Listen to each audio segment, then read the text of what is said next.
салому дуруд бинандаи азиз, акнун барномаи меомӯземро аз худи шаҳраки шарораи шаҳри Ҳисор пешниҳоди шумо месозем ва албатта ташаккур мегӯем ба ҳунарманди бисёр номии инҷо катбонии бисёр пазандаву хубу моҳир ки имрӯз барои таҳия намудани ҳамин барнома ба мо кӯмак мерасонанд.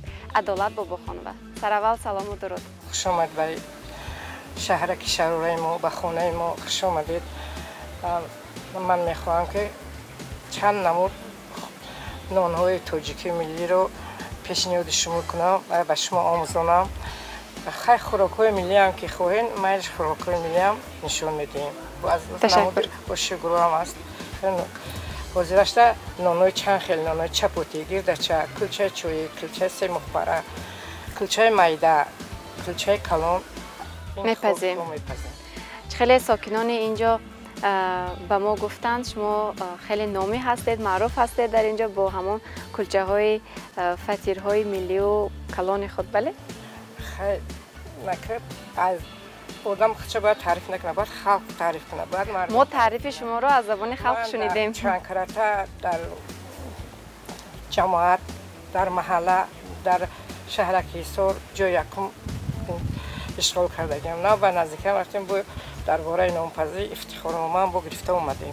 Беҳтарин. Дар куҷо? намӯшҳои нонои миллии хӯрокҳои миллӣ дар нав рафтем, иштирок кардем.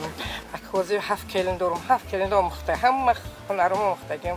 ҳамин духтарои ҳамин замона ёшои ҳамин ҳунарои қадимтарини мо, нонои тоҷикии мо айбанд нараванд. Баъд ҳамин ҳунарома мехоҳам ки дар ҳамин ёшо дар ёшои ҳозира омӯзонам. ҳамин кадом духтаре боша, ҳамсоя боша, ман меёрум, мепазонам, меомӯзонам, нишон медиҳам ҳаминро ки айбанд нарава. قدیمترین تاجیکی ما باید که تاجیک نان تاجیکی داشته باشه، خوراک تاجیکی داشته باشه، لباس تاجیکی داشته باشه. بله. تشکر می‌دونید در برابر 7 کلینی همین خاندان من هم امروز از شما همین هنر رو می‌آموزم و اینچنین خود بینندگان ما نیز باور دارم که این هنر رو باز هم خوبتر و بهتر می‌بینن. شاید که آموزند برای خود یک چیزی خوب بگیرن. و شروع می‌کنیم. یکم ما خمیر چی را آماده می‌کنیم؟ خمیر یا خمیر کلچه را کنیم. خمیر کلچه رو تیار کنیم. خب اول ارد رو می‌بیزیم. اول ارده لگ رو می‌گیریم می‌بیزیم. بعد ارده بختن در کور. لگم چک ارده می‌دار دوشه گم گرده.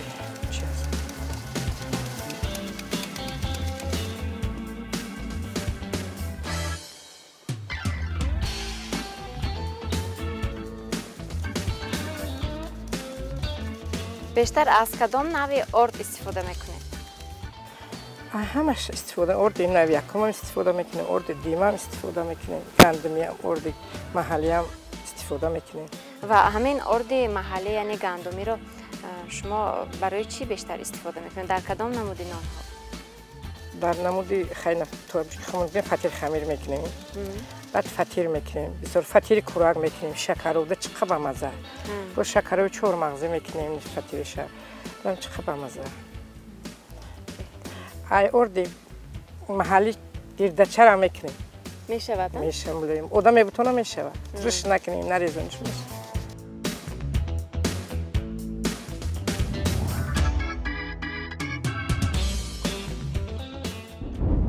سر اول که ما ارد رو بختیم اکنون شروع میکنیم برای شوریدن خمیر و ما آب لازم است، لیکن در اینجا در 2 بانک آب گذاشته شده است، بله، در 2 ظرف. برای چی؟ آب اگه کمی نکنه آب شیروگرم باید جوش خمیره آب شیروگرم قطع کنیم. یک تاش خنک یک تاش گرم و ما نمک و خوکه کباب کننده و بعدا روغن بازیم. اول نمک می‌ریزیم. چند قاشق نمک اندازم؟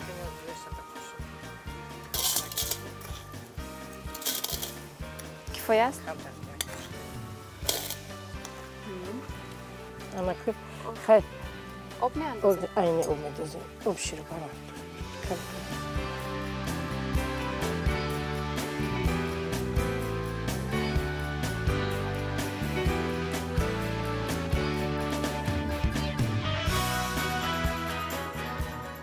باز؟ همه که آب است. آب کفایه است؟ اما که روغن می‌گیریم. همشه خیلی چینش کو همش نریست کم ترکی دیگر بس خدوزی من میشه من کی خوکی خمتره بسیار ما خوشقتی گرفت تا چین کم ولیم کمیمون کمه و هوا گرمه بعد چی میتونه تیز میرسه تیز میرسه بعد بوی خمترش هم مزه خمیر میگولم کم ترکی نمیشه ولیم کم ترکی گرفت کم ولیم شیر نه خمتروز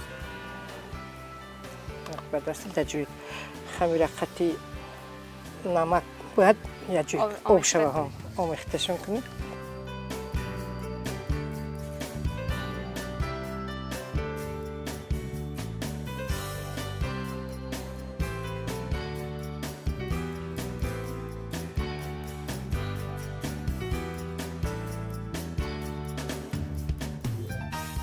شما که امروز به جوانان همین هنر را می‌آموزانید خودتان از کی آموختید؟ خودم از مادرم. در سن چند سالگیتان؟ من سنفی 5 بودم نون می‌پختم. نون می‌پختید در تنور؟ بهترین. نور رستگ تنور خیلی رستگ. الان نمی‌موند چم که یگم جو میرم نون کار خودم خمیر می‌کردم نگاه می‌کردم میکس می‌بستم. بهترین. از خمیر ما ملایم‌تر است یا که کفایه است؟ نه تو کمتر بگی. تایید گرفت. کلچه با کمتر سخت‌تر باشه نقشش رو می‌بینم. یعنی خمیر کلچه باید سخت‌تر باشه.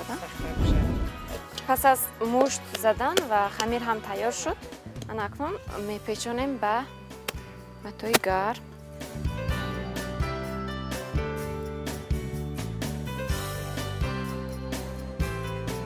خمیر ما تیار شد بیاید چون میدونیم شما نانپز هستید و قریب در تمام توی معرکه ها حتما که درخواست میکنن حتما که نان میپزید و در خانه که حالا چند نمودی خمیر آماده شده است رسیده است بله میرویم و کمی تفاوتش رو فرقیتش رو به ما میفهمونید که مثلا خمیر کلچه چه خیلی است و خمیر چپاتی چه خیلی است.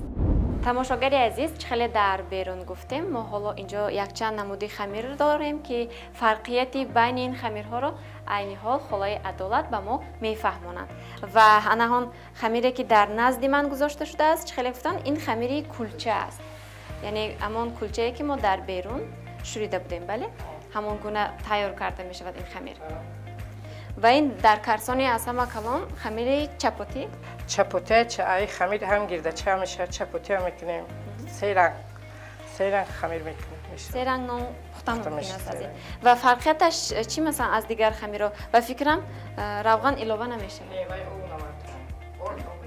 و ملایم تر است بله این خیلی ملایم می باشد خمیری و اون خمیر فطیر است چگونه مثلا تفاوت دارد چه تفاوت دارد فطیر ایران کمتر روغن داره اور نورسیده میکنیم بخریم نورسید فطیر برای شکر ماده خاکی کاوا کننده علاوه میکنیم یعنی درست نه نداره و این کلچه است همین گونه حالا هم کلچه را راست میکنیم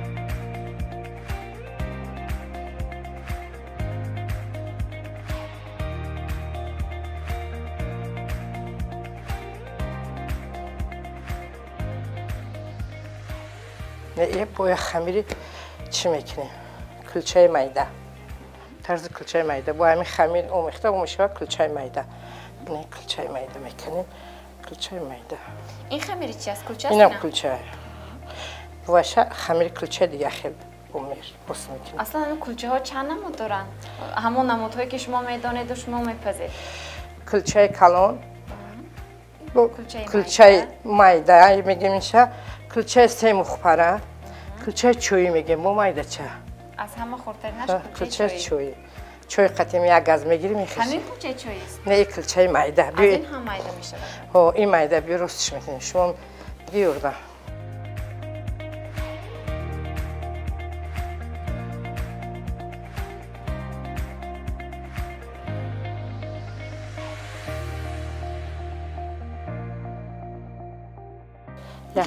یک چلی کنم تا لوش نگاه چه کلامش یک چلی کنم استفاده بر گه چه خودش کلی نقش شد اینه از من نه اونقدر ولی کمی مانند شد کم کلی هم کمتر میشه یاد میگیری همین ذهن تر مونده هم کار دقتی نسته یاد می یک چلیک استفاده برین یک چلیک قطی چه وای میشه اینه یکم کداگی طبیعی نمیشه یعنی من رفت نتونستی اینه ایش باندک شد اینه که کدی اینه کلا میشه یاد میشه سوز میشه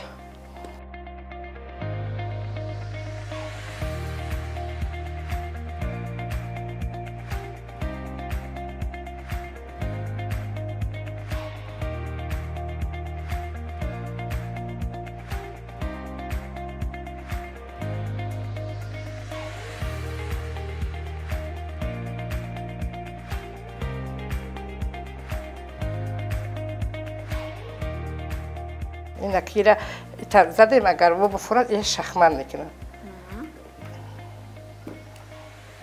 سخت باید پخش کنیم اره رو پخش میکنه که گلش نازل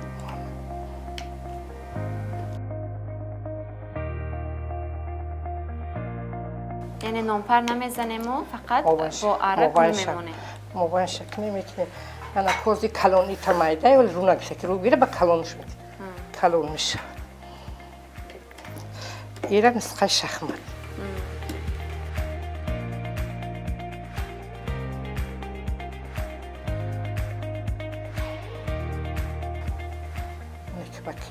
در موبایل ما اندازه خاصه میکسونه گیردگ میده همینه نه باز گلش اکو ایتا با دست همینه خیلی میمونم گلو با ایتمونیم کم در خیلی که اشنا بیا یعنی با استفاده از تخیلات خودی همون کدبانا اکو از کم ترک خمیریم هوا باز هوا گرمی کم تر ملایم تر شده انا بعد کم تر سخت بومایره مثل چند خیلی گل میمونم گلی لولا میمونم گلی برگ میمونم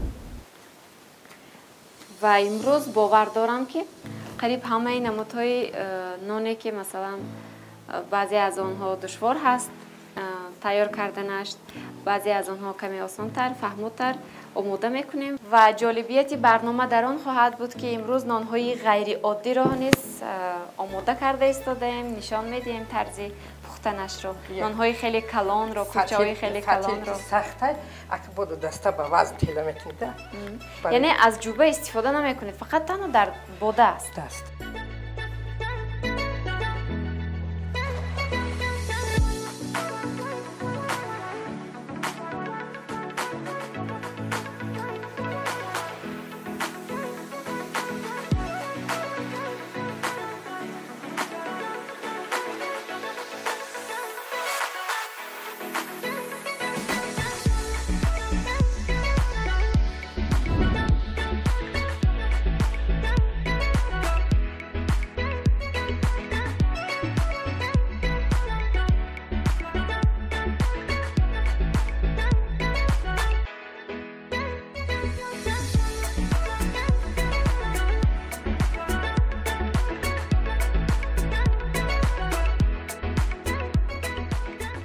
بغیر از این تنور در اینجا باز تنور میده هم دارید اینا تنور هستن اینا تنور یک زدگی سه تا فطیر میده فطیر میبرم سموسه علفی کمی چی سفید سموسه کنم علفی میده چای نمیریزه در یک دبولش او خود میکنم گرم میشه دفتر فطیر ایشتم دبولش دیگه منی او شو خود کنه 5 تا نون میبنده 5 تا نون میبره 5 تا میبره و در سموسه کنه میبندیم ترش او خود میکنیم تک سفید چی نون کموشه فطیر عجیب و دستی ساخته ایدن؟ همه دسته همش دسته اینه یک تا تنوری خوکی بزرگی داریم راستی گفت خیلی که نونی کم باشه میبندیم اکنون دمی توچکه خون کردیم ایره که مخونه میکنیم بو کلنا خونم که نیده نون راسته که بده این حلقه خشون بیاد یعنی این کم استفاده میشه؟ این کم چیه؟ نونی کم دویر استفاده میکنیم تنور سفید شد نمک آب میپاشیم تنور را علام میکنیم تنور که سفید شد جورو به تر کرده درو تنور را میشوبیم میرویم توزه رنگ سوید گرد گرچه میشه و نمک ها این نمک دوم میدوزیم نکوی نمک ها میکنیم و نمک ها میشه نمک ها سفید میشه باز سفید تر میشه بدن؟ نمک ها با دیدو سفید میشه خیلی بیاد منم پاشیده میتونم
کلچه های چقدر زیبا، خیلی کلان، خیلی زیبا، جیلانک، نابسته از آنه که ما روغن نکرده ایم حالا در بالایش. نابسته نور کنده. بهترین کلچه های آچگی.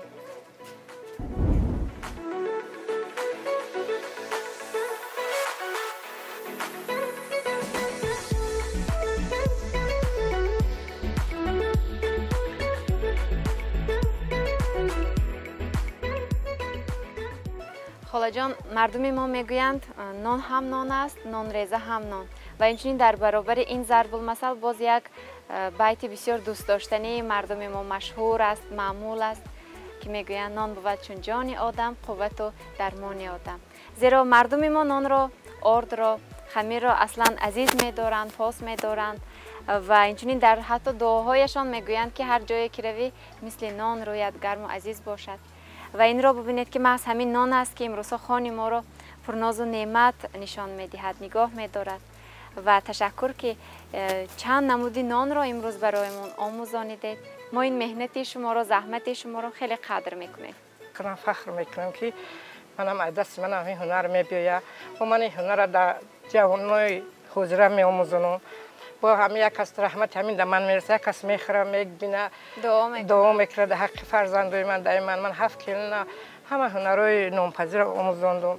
من میخوام که همه دخترها و زنای تاجیک همین هنر نان هست، نان همه جا میگن نان ریزه هم هست، نه که با نامپز با کیبانگی هم با این هنر نان هم این افتن در گندم هم خدش باید دونستن در کار.